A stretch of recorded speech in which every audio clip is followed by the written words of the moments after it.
Welcome to our channel my Telugu talks. మొదటి ప్రపంచ యుద్ధంలో జరిగిన సంఘటనల యొక్క పార్ట్ 5 వీడియో ఇది. 1914 జూన్ 28న ఆస్ట్రియా సామ్రాజ్యానికి వారసుడిని బోస్నియా రాజధానిలో హత్య చేయబడిన తర్వాత ఆస్ట్రియా సెర్బియాపై యుద్ధం ప్రకటించింది. ఒక విధంగా మొదటి ప్రపంచ యుద్ధానికి నాంది ఈ సంఘటనగా చెప్పుకుంటారు. ఆ సమయంలో రష్యా ఆస్ట్రియాకి వ్యతిరేకంగా సెర్బియాకు తన మద్దతును ప్రకటించింది. పాక్షికంగా సైనిక సమైక్యను కూడా ప్రకటించింది.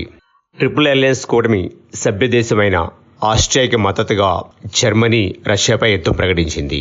అదే సమయంలో ట్రిపుల్ ఎంటిటీ కూటమిలోని సభ్య దేశమైన ఫ్రాన్స్ రష్యాకు మద్దతుగా సమీకరణను ప్రకటించింది.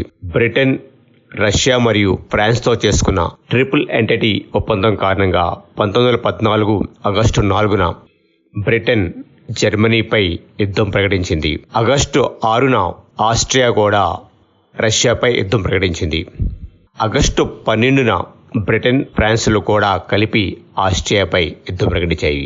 ఆ విధంగా మొదటి ప్రపంచ యుద్ధం నాంది పలికింది. ఒక విధంగా ఐరోపా ఖండంలోని దేశాల మధ్య ఏర్పడిన సంఘటనలు మొదటి ప్రపంచ యుద్ధానికి నాంది పలికాయి. ఐరోపా ఖండంలో మొదలైన యుద్ధం ఆ తరువాత ఆసియా ఖండంలో కూడా విస్తరించడం జరిగింది. ఆగస్టు 23న జపాన్ బ్రిటన్తో కలిపి చైనా పసిఫిక్లోని జర్మనీ స్థావరాలను ఆక్రమించుకుంది.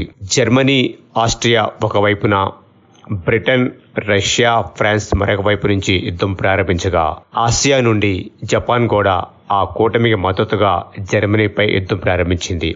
తదంతర కాలంలో ట్రిపుల్ ఎంటిటీకు మిత్రపక్షాలని, ట్రిపుల్ అలయన్స్కు కేంద్ర శక్తులు అని పేర్లు వచ్చాయి. ట్రిపుల్ అలయన్స్ యొక్క ఉద్దేశం ఆత్మరక్షణే కానీ దాడి చేయడం కాదు.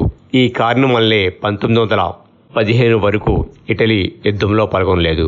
ఆ తరువాత ఆస్ట్రియా ఉన్న విభేదాల కారణంగా అది ట్రిపుల్ అలయన్స్ నిబంధనలకు వ్యతిరేకంగా దాడి మొదలుపెట్టిందని కారణం చెబుతూ ఇటలీ అలయన్స్ నుండి బయటికి వచ్చి మిత్రపక్షాలు కూటమిలో చేరి యుద్ధంలో పోరాడింది.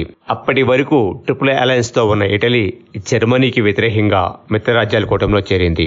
సెంట్రల్ పవర్స్ కూటమి నుండి జర్మనీ మరియు ఆస్ట్రియా మిగిలాయి. మిత్రపక్షాల తరపున Britain, Russia, France, Japan, Italy వంటి దేశాలు జతగట్టాయి.